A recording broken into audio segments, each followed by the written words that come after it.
This is Ready, Set, Bet with Matt Brown and Mike Somich on VSiN, the Sports Betting Network.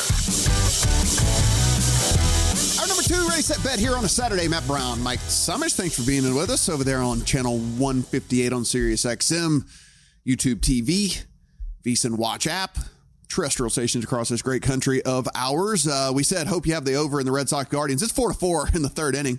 So, yeah, gonna hope that you did that. And, Mike, we like the Tigers. Tigers, 2-0 there over the Orioles. 2 runs on 2 hits for the Detroit Tigers. Yeah, a little bummed that I didn't get that one in the account, Matt. It was one of those that we were just on the fence and it didn't end up in there. And Mize pitching well again, settled down in the third inning. Good to see that. And this Tigers offense has gotten enough done here that it looks like the -1.5 first 5 looking pretty good at this point. End of the first period, Lightning did tie it up, so 1-1 against the Florida Panthers. Florida, of course, a 2-0 series lead there in that one. They are the home team. Got on the board first, Mike, but the Lightning do answer, and so we will head to the second tied up.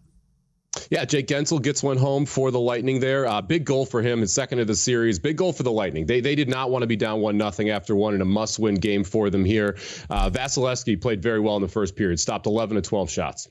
If you were on the fence about the Panthers on the puck line, it's a better price now, though we are, of course, through one period. You can get that puck line, Mike, now for plus 220 over at DraftKings. The full game line -135, plus 105 on the Lightning, and the full game total here sitting at 5.5. Yeah, interesting that we've seen the total move down a little bit. It was up to 6.5 during the first period. You get that late goal, but you still see the total adjust down. Again, like if you like the Panthers, I'd be on the puck line here because you're not betting on the first period with the puck line unless you're seeing a blowout. You're really looking for that empty net goal or the little advantage later. And like I said, the Panthers, they outplayed the Lightning in that first period. 12 shots on goal to just 5 for the Lightning. We'll see if they can keep up that forecheck here in the second period, which is a period with a long change. And it's something we saw last year in the playoffs is that the Panthers dominated second periods because of that long change. They were able to hem the other team in their own defensive zone and get these longer shifts going and able to grind it out and get the wins. And over in the association, there is 1 minute left in the second quarter. So 1 minute till halftime, 58-42 in favor of the Cavs on the road over the Heat there. In that one, the Jared Allen game, he's got 16 points there in that one, Mike, just like we all suspected for the Cavs. Yeah, so there it is, down to about 47 seconds now. Yeah, Allen and Hunter combining for 30 first half points. Congratulations if you had that one on the bingo card there for this Cavs offense. Tyler Hero, I need you to take more shots, buddy. Only 6 shots here so far in the first half. Does have 7 points. Hopefully he can get it going for me here in the second half. So we got a clarification here on the Twitter machine. Thanks for all y'all listening. If you do want to hit us up at Matt Brown M2 at Samobomb, what is it, 18? 18, the hockey number. At Samobomb 18. Just a point of, this is from Scala, CSCOLA.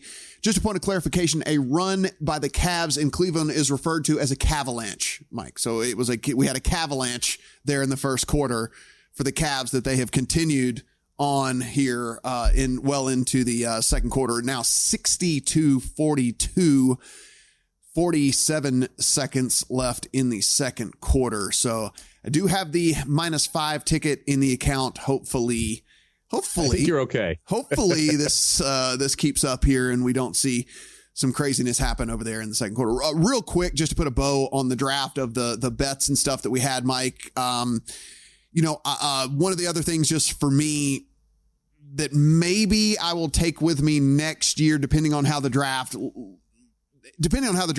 starts to break down. But, I think we had gotten talked into the fact that we were about to embrace some chaos here and that nobody really liked any of these players outside of the top 3 all that much. And so that's why we were going to have all these crazy picks. And now look, Dallas went off the reservation. I thought that was wacky. I think that the Chargers taking a running back is wacky too and all that. But by and large, nobody went super crazy here in this one. And so I think at the end of the day, we might have too long to overthink this and get all excited about, this team's going to go way off their board and they're going to do this, that, and the other. And really, it wasn't all that crazy. It was kind of chalky even. Yeah, it was. I thought the Ted McMillan pick was surprising at 8 for the Panthers. They really needed to address their defense. They instead decided to take the number 1 wide receiver on the board, which changed the Cowboys' perspective as well. I'm surprised they didn't take Golden at 12, to be honest with you.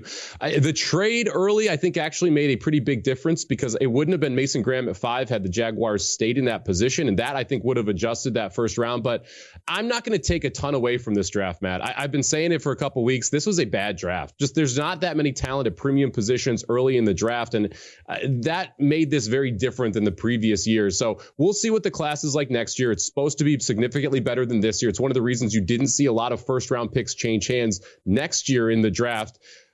I'm not going to take too much away from this just because, look, we knew number 1, number 2, and number 3 and number 4 really for a month, it feels like. And after that, you didn't have these game changers in my mind at a bunch of positions that are considered premium. It was the tight ends. It was Genty at running back. It wasn't edge rushers. It wasn't wide receivers. It was, positions where the NFL does just not value as highly.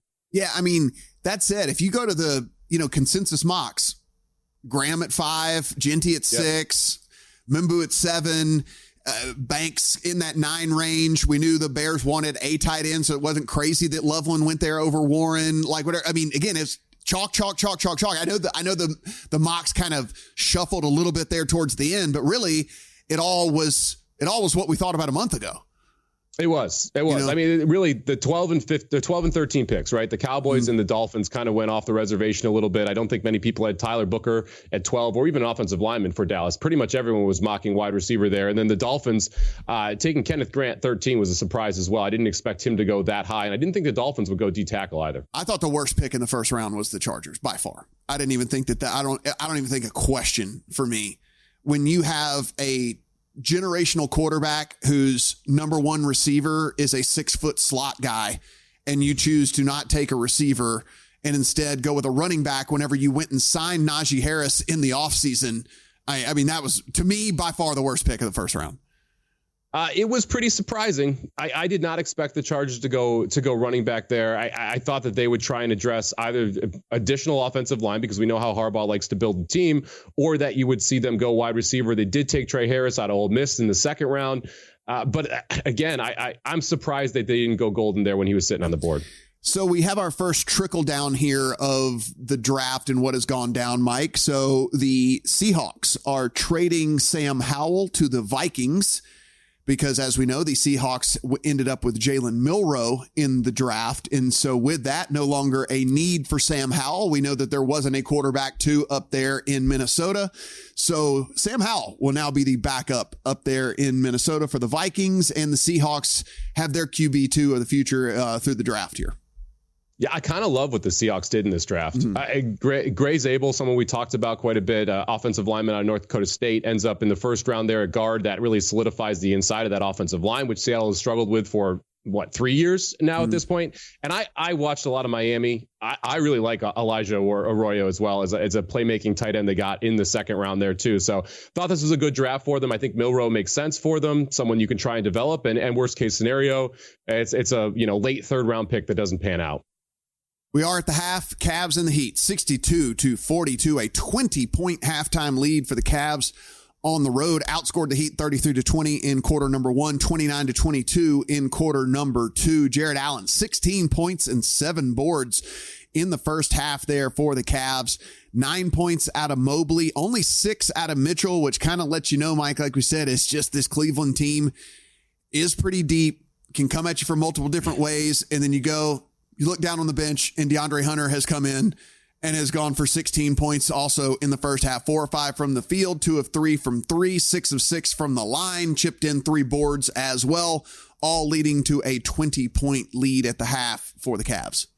Yeah, 10 turnovers in the first half for the Miami Heat. Only 3 in the second quarter after 7 in the first. So I guess that's a positive move for them. But Bam's turned it over 4 times. Heroes turned it over 3 times. You can't have your guys who are handling the basketball the majority of the time for you turn it over like that and expect to do well in the playoffs. Your full game line is 18.5 in this puppy. If you think, I'm not sure I really want to bet the Heat. I was going to say it's tempting to want to go the Heat side. I would have a massive middle. Yeah. But don't do it. Don't do it. Just take your 5. There's no Just point. take your 5. Yeah. 212.5 on the total, and then 22-1 if you think the Heat come all the way to 22-1 if you think the Heat come all the way to bat. Well, we saw a 28-point comeback earlier this week with Oklahoma City. However, they're a little bit better than the Miami Heat are, and they were playing Memphis. So little difference in the two. Yeah, just absolutely wild. We just got going there over in the second period. As we mentioned, that game tied 1-1 between Tampa Bay and Florida. Mike, looking here at Major League Baseball, I know you have a play on this Angels and Twins game. Yeah, I did. I played the Angels here first five. Woods Richardson, we talked about kind of those X stats. His xERA is 2 runs higher than the current 4+ ERA that he is sporting. So it's close to 7. So I expect some negative regression at some point from Woods Richardson. This Angels team has actually played very well. You've all over Mike Trout. He's been hitting the baseball well for them. I like the Angels here in the first 5. I think there's a significant analytical matchup here from a pitching perspective. We talk about regression all the time. You can't predict what game it will happen. You just expect it to happen eventually. And I think it catches up with Wood Richardson sometime here in the near future, willing to take a shot on the Angels that it happens today. Yeah, I mean, if Trout can, at this point, the way he's done, I don't even need him. I don't know if I need him to even play 110 games now. Give me half the season. Yeah, just give me half the season, baby. Let's get it done. I mean, again, he's one of the best players we've ever seen. So I can't believe that the number was that low. Guys, ProfitX offering the best odds all baseball season long, available in 40+ states out there. It is a peer-to-peer site, so you are betting against guys like me and Mike as opposed to the house. So be sure and go in and take advantage of that. Can get you the best odds sometimes by 10 to 20%. Download ProfitX today. Code VEASAN. Earn up to $200 in profit cash over your first month. Again, ProfitX with the promo code VEASAN. Earn up to $200 in profit cash.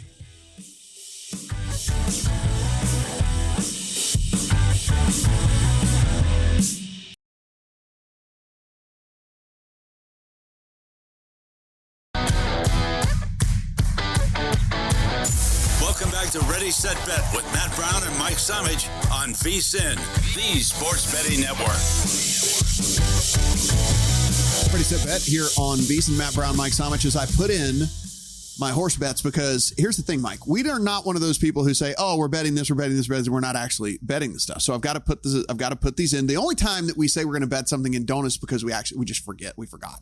We're on air sometimes, and it's like things are going on, and there's screens and there's stuffs, and people come on, and I got to call them names in the break, and you know how it goes. I mean, this is what we got to do. The worst is during football season when we were on Sunday night when the lines are coming out for the next day, and we're like, oh, I got to bet that one, and then you forget to bet it during the break, and then you see one of us picking up our phones and doing exactly what Matt's doing right now, which is getting those bets in. Ready, Set, Bet, actually an appropriately named show for Matt and I. Because we're like, got to bet this, got to bet that, got to fire away. Tripolina is going to be the third horse there with Nonviolence and Sandy Bottom. How do you like that? That's a good one. Tripolina. I like it. Tripolina, Sandy Bottom, Nonviolence. What could go wrong? Does Luan Machado ride horses fast? Luan Machado? He's not bad. He's not bad at Churchill. All right. So there we go. Nailed it. Put it in. Like I said, we make our bets here on the show. So Dunzo in the account. We'll see if we can get the horses to run fast today. Now joining us here on the program is a guy who knows all about horses running fast. You can find him with my co-host over on our YouTube page and replays throughout the week on the network here, talking all things horse racing. Aaron Halterman from RacingDudes.com. But we're going to talk some hockey today, Aaron. I'm going to let you off the hook. We're not going to make you pick any horses here the week before the Kentucky Derby because you said, you know what? Nah, these races don't matter. It's the races next week that matter. That's right. Yeah, going to be a big week next week for us for sure. And Matt, I'm so glad you're back, man. It was an awesome, getting to talk to you at the break. It was great, man. I love it. I know. I welcomed you with open arms here to the program like I do all of our very valued guests here on Ready, Set, Bet. So first and foremost, what's going on with Vegas? This is a team where everybody's looking at this, real cup contender, getting all the buzz as we're heading in the playoffs. And man, not going well so far. I'm stressed. I don't know about you guys, but I'm stressed about it. I've got Vegas bet to go a long ways here. Look, game 1, they were fine. It wasn't their best game, but they were okay.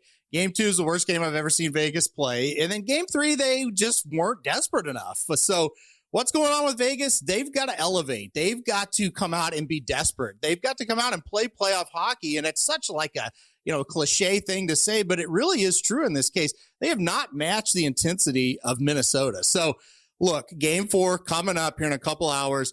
I just feel like I cannot abandon Vegas. I'm going to lay the goal and a half, play them on the puck line here. You're getting plus 135. Last I checked, I think it may be up to like plus 145, 150 now. But look, here's the deal. I just believe their best game is still yet to come. I got to believe it's going to be here. Now you're down 2-1. You're on the road. You've got to respond. I think Aiden Hill has kind of been average in this series. I think he responds. I've seen Vegas kind of struggle during the regular season and respond. It is a different situation in the playoffs now. They've got to find a way to get their top line going and to shut down the top line of Minnesota. I think it starts today. I'm going to back up one more time before I jump off the bandwagon. Mike, I'm hijacking the segment, and we're going to get Aaron's opinion on this as well.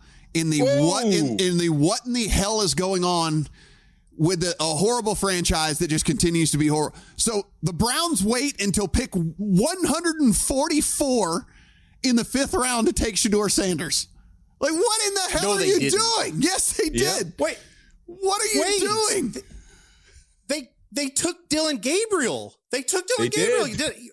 What are they doing? What is wrong with this franchise? Like, I mean, so you've made this kid hate you, and then you're like, oh, okay, well, we'll take you in the 5th. Like he hates you, and now you take him in the 5th round. Like, what are you doing?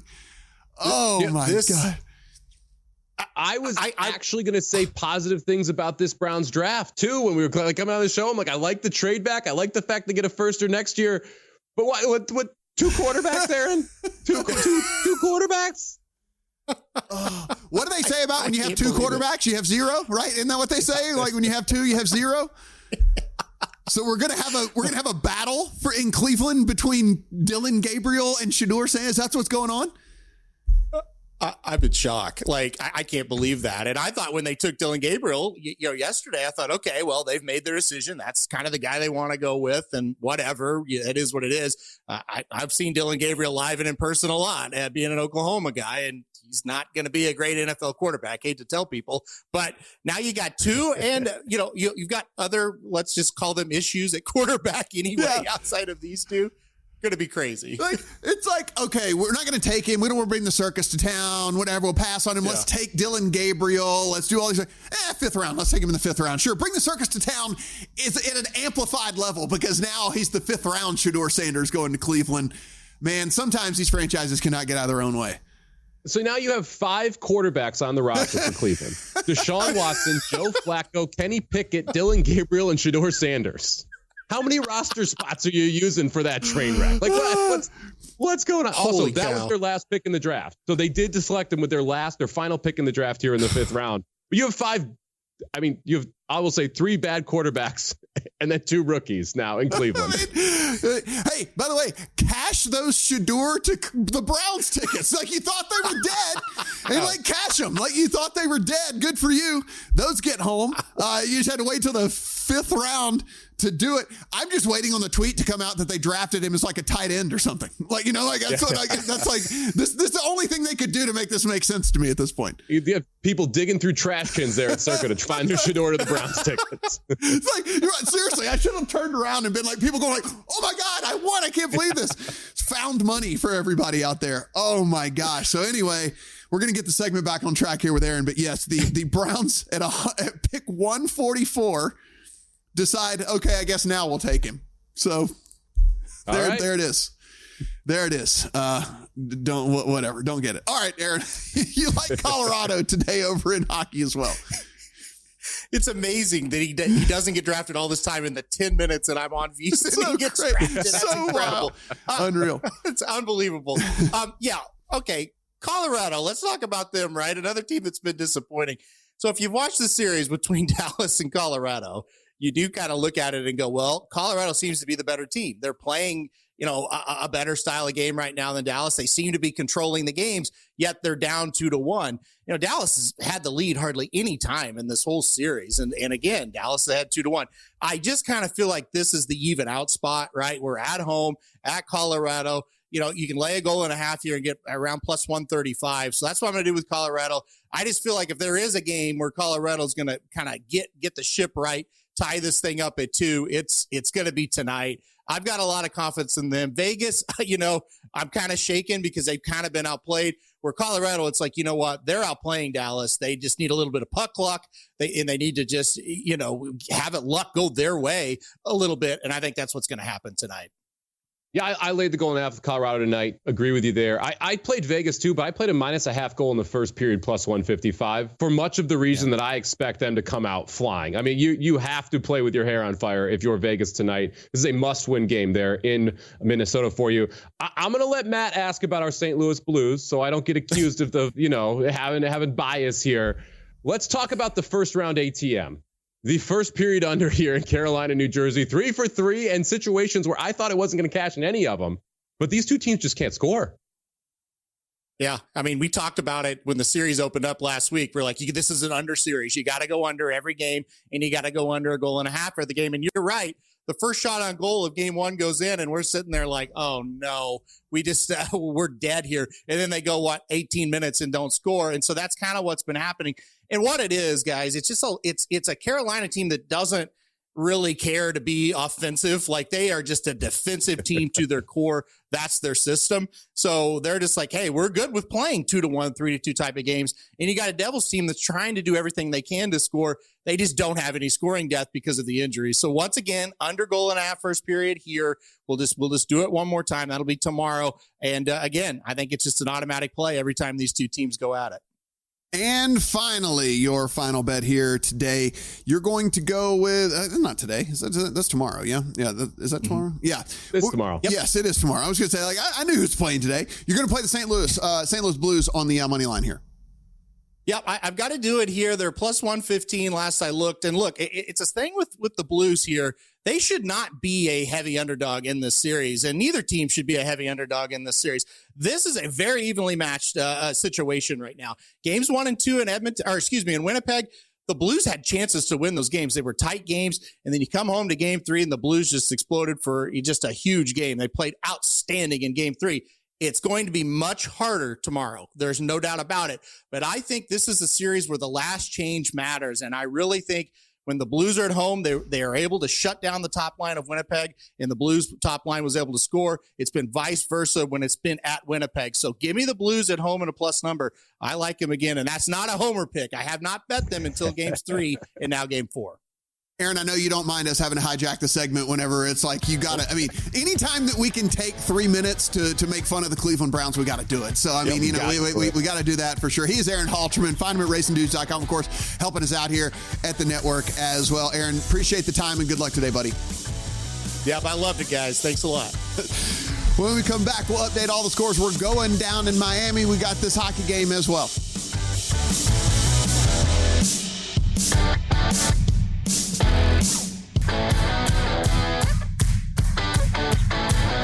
Welcome back to Ready, Set, Bet with Matt Brown and Mike Somich on VSiN, the Sports Betting Network. Ready, Set, Bet here on VSiN. Matt Brown, Mike Somich, thank you for being here. And hey, you're going to want to stick around for this segment. We got some things to talk about for sure. It's crazy, Mike. We have a playoff NBA game. We have a playoff hockey game. And yet the story was not about who took Shedeur Sanders and what that means for, the NFL or Cam Ward and what he's going to do for the Titans or anything like. It was literally consumed for the last 24 hours over Shedeur Sanders not going in the draft. Well, we're thinking, okay, at this point, we're getting into the 5th round. They must have put out some sort of message. Do not draft him. He's not going to show up, whatever, or something like that. And then we're talking hockey with our guy, Aaron Halterman. Everything's going great. And Shedeur Sanders gets drafted by the Cleveland Browns, who passed on him multiple times throughout the course of the process while drafting a different quarterback. Yet he lands at pick 144 to the Cleveland Browns. Now, round 5, pick number 6, the Browns' final pick in this draft is Shedeur Sanders after taking Dylan Gabriel late in the 3rd round. I can't make sense out of this, Matt. I can't do it. Yeah. And it's funny. We talked about the rookie of the year market. He went from 35-1 to 15-1 after he was drafted. So huge jump in the odds, because you said this during the break. he has a legitimate chance to start in Cleveland. He's going to start. He's going to. This quarter, you said the quarterback, Deshaun Watson's hurt. He's not playing. Joe Flacco is 57 years old. Kenny Pickett is terrible. We've already done that. We've been there, done that. He basically has to beat out Dylan Gabriel, who both you and I think is like XFL caliber. He's a worse version of Shedeur Sanders. Right. What's going on here? He's going to start. Like he's going to start probably from day one in Cleveland. I was going to say this. I was going to talk. So I had flowers to give to Cleveland for how they handled this draft. I hated the Gabriel pick, but I liked what they did earlier. I liked getting Mason Graham at 5. I liked trading back, getting a first next year from Jacksonville. I thought they did a great job managing this draft, and then they just completely blew it up. You wasted 2 picks here. Yeah, you definitely wasted 1. Right? Like you definitely consider that Gabriel pick a waste now. Well, because Mike, last time I checked, right, you only play 1 quarterback at a time, right? So like I was just making sure you only play 1 at a time. How many are you going to roster? You kind of have to roster Deshaun Watson, right? Yeah. Like that's a no-brainer. So you're really like, you're kind of stretching it here if you're going to roster both Sanders and Gabriel. And if you don't, you are literally giving up on a draft pick before the season starts. I just, a head scratcher, man. Yeah. I mean, I liked the Judkins pick because you needed a running back and because Chubb was gone, but then they took another running back in the 4th. I don't know. It seemed I was kind of with you. I was feeling it for a little bit. And then now just a head scratcher. Yeah. Head scratcher here for sure. But that being said, and we said this off air, but I think it deserves to be said on air. This was still the best place for him to go, because if you're going to get drafted, if you're not going to get to choose your team in free agency, every other team, you're a backup. Yeah. We just read you the quarterback room. Watson is hurt. Flacco is literally 197 years old. That is not even an exaggeration. Kenny Pickett cannot play in the NFL. We've tried that multiple times. And so it is him versus another rookie who, by the way, on every single talent evaluator's big board, he was leaps and bounds higher when it came to their talent evaluation of Shedeur Sanders over Dylan Gabriel. So here we are. Shedeur Sanders lands probably in the perfect spot for him, though way later than we all thought. And he's probably, I'm not, Mike, we're not talking hyperbole. He's probably going to start week 1. He has got a very, very high probability to start week 1 and have the opportunity to run this Cleveland Browns offense, which, by the way, is a phenomenal landing spot for him, too. Yeah. If you look at the Kevin Stefanski offense and what he wants to do from a timing perspective, like Shedeur does read the field fairly well, and able to process. That's what Stefanski wants in a quarterback. He's not looking for someone who wants to run around and extend the play and just hunt the deep ball like Cam Ward is. He's looking for someone with Shedeur's skill set. It's why we had all of these rumors around Sanders to the Browns in the first place. And so, again, like if they didn't draft Gabriel, I would have loved this move. I'm like, yeah, take him with your last pick in the 5th round. It's just the fact that you are clearly lighting draft capital on fire with one of these 2 picks. And the fact that it's probably a 3rd rounder in a draft where you could have gotten some decent players at that point, that's where it just really becomes a head scratcher to me. Absolutely bonkers, but he is finally off the board. We don't have to talk about it anymore. Yeah, right. We're going to talk about it a ton. Everyone's going to be talking about it for the next 72 hours. Yeah, that's all they're going to talk about. We are stinking Dolphins take a D tackle right before. He should be in Miami. We are 6:27 left in the 3rd quarter. The Cavs still holding that 20-point lead there over the Heat, 69-49. Jared Allen, we said, big game for him. He's already doubled here, Mike. 18 and 10. For him, you've only had to have 9 points out of Donovan Mitchell, who actually is not playing all that well. He's 3 of 12 from the floor. And with that, you still have a 20-point lead. Got to feel pretty good to be a Cavs fan right now. Yeah, no kidding. I mean, you say no Garland and Mitchell's going to have sub 10 points midway through the 3rd quarter. You think you're down 20, not up 20 here. And so a great situation for the Cavs to be able to go on the road, have this nice lead. There's a 3-pointer that goes in for Miami. So you're still up 17. Just a phenomenal situation for the Cavs, looking to go up 3-0 here and basically put this series away. And like we said, over on the ice, we are little more than halfway through the 2nd period, still tied up at 1 over there between Tampa Bay and Florida. So we'll continue to keep you guys updated on everything going on out there in the sports world. But boy, just it was the biggest news. It's the biggest story. We had to talk about it, Mike. I mean, it just is what it is. It was the biggest story going on in sports. It was the front page of ESPN when I woke up this morning. Like, we have playoff basketball, we have playoff hockey, we have all this. That was the front page story on ESPN. Well, we've seen these drops, right? These falls in the draft before. I can't remember seeing someone who was supposed to be the number 2 pick a month out, then fall to the over 8.5, then over 21.5 that we saw right before draft. Drafted in the 5th round. Like, that is a heck of a fall that we saw from Shedeur Sanders. And I'm very interested to see what happens here in the next week as this story gets dissected and we actually get the article of what happened. And we hear more of these NFL personalities come out and talk about why he fell so far. Reds and the Rockies is first pitch at 12:10. So you have about 30 minutes if you want to get in on this one. This is Reds minus 205, Rockies plus 170 at home, 10.5 total in that one. Hunter Green versus Antonio Senzatella. You don't have an official here, but you do have a lean. I do. I actually put it in. Okay. So you can call it official if you want here. Yeah. Senzatella, one of these pitchers for the Rockies, it just hasn't been very good so far this year. And when you look at the underlying numbers, his expected ERA even worse than what we are currently seeing out there. So he's got an ERA right now of 4.81. His expected ERA, Matt, 6.81. His quality of contact is awful. If you look at his batting average against here, it's currently hitting. Teams are currently hitting 393 against him. I think this Reds offense able to get it going here in Coors. Yes, it's a colder day, but you do have a very bad pitcher on the mound. Give me over 3.5 for the Reds' first 5 plus 115 here in this spot.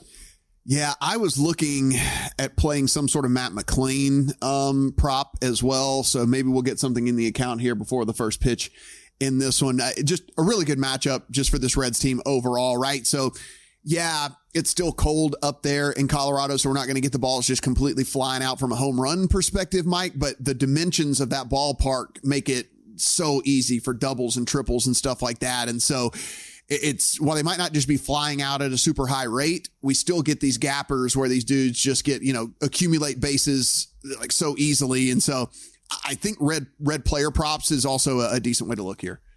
Yeah, I don't hate the red player props at all. Again, this has just been a horrible start to the season here for Colorado's pitcher, and you're seeing that in the xERA. You're seeing that in the batting average against. And the wild part, hitters hitting 393 against him. The expected batting average is 363, Matt. It's well over 300, so it's not like you should expect a ton of regression here and that to drop below 300. Yeah, it's a team that is. So I don't want to just say like we just pick on the Rockies every single time that they play, but I do think it is one of those, if you're going into a card and you're looking at this and you're saying like, okay, look, is there a team to try to play against today from even a prop perspective? Like I do go in, Mike, I look, who are the White Sox playing? Who are the Rockies playing? Yep. And I kind of at least start the handicap there, because I'm not necessarily going to lay the huge price with the teams playing against these teams, but maybe it's a money line parlay. Maybe it is like player prop type stuff that are going on there, because it's a good place to start, at least for your research purposes, because you do know what you're getting by and large out of both of those teams. And that's just a bottom dweller. Yeah. The Rockies are 4-21, Matt. They are minus 60 in run differential. They've given up 144 runs on the season. That is the most in the majors, and they have scored 84. They're one of just a handful of teams that have not put up 100 runs so far. So it is not just on the board or the records here where you're 4-21. It is also the fact that you are just giving up a plethora of runs day in and day out. Remind you guys that we are running a $59 special over at VSiN.com now until August the 1st. So you can go in, you become a VSiN Pro from now until August 1st, where you'll get that betting splits page as well. Not only do we have the DraftKings numbers, so it gives you a good idea of what's going on across the nation, because it's the big national available book out there, but also Circa numbers, in which you get the kind of, let's just call it a little bit sharper action, a little bit bigger bets, and you can see where they match up or where there is some discrepancy between the two. So I know everybody loves that picks page. You do get that as part of being a VSiN Pro subscriber. $59 now until August the 1st. VSiN.com/subscribe.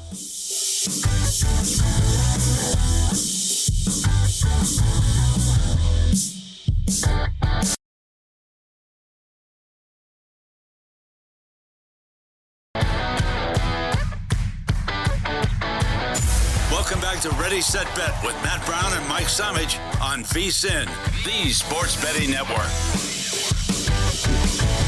Ready, Set, Bet here on VSiN. Matt Brown, Mike Somich, in which we are no longer tied over in the NHL. Lightning get one in here in the second period. 2-1 lead over the Panthers, who do hold a 2-0 series lead. Yeah, big goal for the Lightning there. This is an absolute must-win game for them. I've got some Lightning series bets, so I would like them to be able to pull this out here. I actually, a huge point in the game about 5 minutes ago, we saw Florida be able to kill off a penalty, and this is Tampa Bay, one of the best power plays in the NHL. Once they killed that off, it looked like Florida was able to get some momentum, but Tampa Bay able to get the game, or the leading goal here. So up 2-1, just 3:57 left here in the second. We'll see if the Panthers can answer. I don't know why people are the way that they are. People are now going back and retweeting a tweet from Shedeur Sanders from 2018 in which he said, I would never go to Cleveland if I was a quarterback or whatever. Well, I mean, okay, that was 7 years ago. And they're pulling up tweets and retweeting it now and all of this because, why are people the way that they are, Mike? I mean, what are you doing? Do you think there should be like an auto delete feature on Twitter after 2 years? Yeah. I mean, come on. This is just insane. Like, I mean, he tweeted something in 2018, guys. Like, what are we? Yeah. What are we doing? Like, so it's literally it's I've counted during the break. I counted 19 times that it like made it through my thing of people, various accounts and doing whatever and all the stuff like this. There's some tweets that you just see every week. It feels like that are just like, yeah, okay, that was a bad take. That's great. Guess what? Move on. Yeah, I mean, seriously, it's just like, okay, he did it. Things change. He did it in 2018. I mean, 7 years ago. Cavs 83, Heat 64. So barring a collapse, Mike, I will say this. I kind of think I feel somewhat okay in the minus five. You're up 20. And the Heat have yet to score more than 22 points in a quarter. Yeah. So that's not bearing out well for them to come back down 20 in the fourth. So let's hope that this continues with a minute 13 left here, as Mike just mentioned, in the third quarter. 20-point lead for the Cavs over the Heat. And as you said, Mike, this would put an end to the series. This is a sweep or a gentleman's sweep if Miami loses this game. Game 3, really the game you have to take if you're the underdog and you're down 2-0 in the series. You can't be down 3-0 and expect you're going to be able to come back and win. So we talked about the Shedeur Sanders news, and really the only reason we're circling back to this is the fact that it's here in print because we have this. Then this was printed before we started the show. Rookie of the Year market had Shedeur Sanders way out at 35-1, and you can't blame the sports books because the way that things looked was that whoever took him, he was just going to instantly be a backup because once the Browns had passed on him multiple times, well, okay, the Browns have obviously decided he's not going to be the dude. Everyone else went and filled the spots. He was going to be a backup. So this morning, you could have gotten Shedeur Sanders at 35-1 for Rookie of the Year. And what'd you say, Mike? What are we sitting right now? 15-1. Yeah. 15-1 because they know what we just said, which is he's a pretty high chance to start.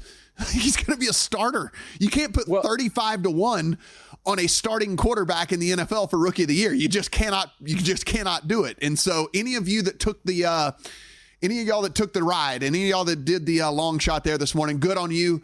No matter what happens with Shedeur Sanders, you have a fantastic bet in your account because it is a 65% chance that he starts for this team. It's funny because we plan to do this segment for Rookie of the Year, right? And so producer Corey does a phenomenal job, made a graphic. And on that graphic, before the show, Dylan Gabriel was 16-1 to be Rookie of the Year because it was projected he was going to be your starting quarterback for the Cleveland Browns. Dylan Gabriel, now 50-1 to be Offensive Rookie of the Year. And we've seen Shedeur go from 35-1 down to 15-1. So very, very good timing for us being on air talking about this and in real time and seeing the odds movements here. And we talked about this last year. Rewind 1 year ago. Neither of us were the biggest Bo Nix fans. Yeah. We didn't think it was a great pick for Denver to take Nix at 12.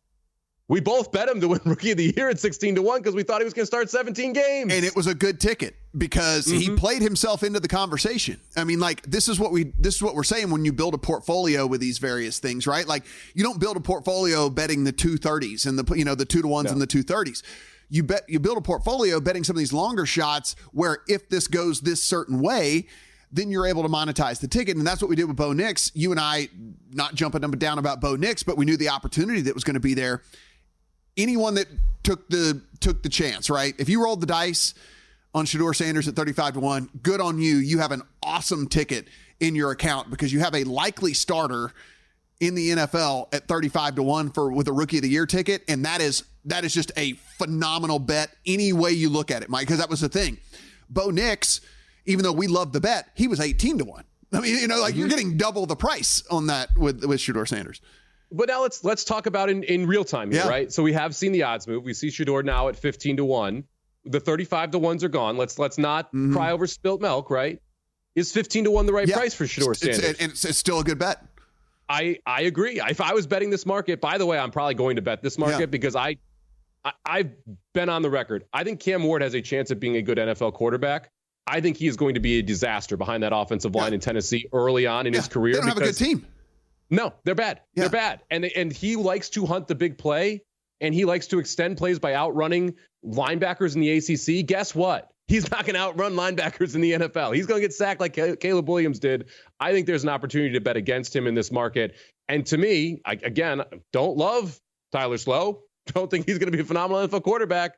He's going to start down there in New Orleans. And it feels like you've got a very good chance that Shedeur Sanders is going to start in Cleveland as well. I don't even hate Dylan Gabriel at 50-1, Matt, because if Dylan Gabriel wins the starting job for some reason, that's a heck of a ticket to have on a starting quarterback. I think you bet them in tandem, right? Like you bet both. And like whoever wins the job, there you have it, right?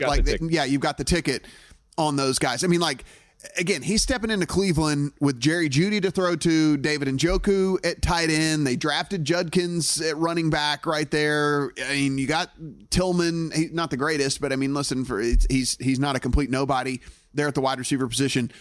I mean, Shedeur Sanders, say what you want to about him, Mike. I mean, people are pointing to the offense that he ran and all this stuff like that, but I mean, he was incredibly accurate. And so we know sometimes this can come into kind of being a counting stats thing for some of these dudes. And what if he goes and has a 67% completion percentage or something, like has well over, a much higher touchdown interception ratio than the other rookie quarterbacks that are out there? I mean, I guess you can always say, well, what about Genty? And that's fair, but Genty's 2-1. We're talking about a guy who's 15-1 right now. Are we sure Shedeur gets the job? They did draft Gabriel in the 3rd round, and they took Shedeur with their final pick. No, we're not. Are we sure Gabriel at 50-1? Like, and I'm thinking in my head now, maybe bet 33% of a unit on Gabriel, bet 66% on Shedeur, somewhere in that range. So you have a larger payout, or you have a larger investment on Shedeur, so that your payouts are similar between the two because of the variance in price. Yeah. I do think Gabriel moving from 16 to 50 is a too big of a shift. I think one of the things that you and I have like tossed around just on the side, where I was actually talking about this from a golf betting standpoint, but I think you can do this with your awards betting market as well out there, is like, okay, say you're going to bet $50 on Dylan Gabriel at 50-1 or something, right? Put 40 of it in one bet and then put 10 of it in another bet. And if he plays his way into the conversation and you want just the cleanest of clean hedges, they will offer you some number on the cash out feature on whatever app. Just make sure it's, one of the sites out there that does offer cash out, Mike. But like, I think that's how I'm going to go about this moving forward with some of these different markets, in which if I want a super clean hedge and not have to sit there and go about, oh, well, if I got to bet this on this guy and then this on this guy and this guy, well, maybe I'll just like split the bets into little pieces and then I can just cash out and okay, I've made some money and then I'll let the rest of it ride. Yeah, I think that's a great thing to talk about. Yeah. I mean, we've talked about it in golf where it's hard to hedge if you don't have the no option available to you. If you're going to bet $50, you can bet $5, $10 tickets, and you can say, okay, I want this one out at this number, this one out at that number, and decide how you want to try and kind of accumulate yourself to be able to make some money, even if your position doesn't end up winning. Yeah, I think it's a good clean way to hedge, and like we're saying, I mean, if you got a 50-1.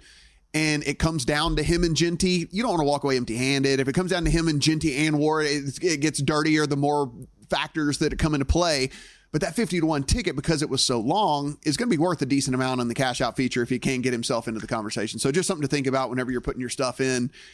No harm, no foul. If you don't want to cash out, it's still the same amount of money that's riding on the ticket. So it's just up to you. It allows you an option that you aren't going to get otherwise. Guys, sharpplays.com, real bettors go to get ahead over there. Most of the betting world, just noise. But hey, listen, they are going over at Sharp Plays, and they are real pros that are betting elite group sharp money, and that kind of stuff moves the market. They've got an AI tool as well now too over at sharpplays.com. So go in, you can track all the bettors, get information in real time from the global betting market over at sharpplays.com. When we come back, we will update you on what's going on in the NBA, in the NHL, and we have additional games to talk about as well in every single sport going today. It is Ready, Set, Bet here on VSiN, the Sports Betting Network.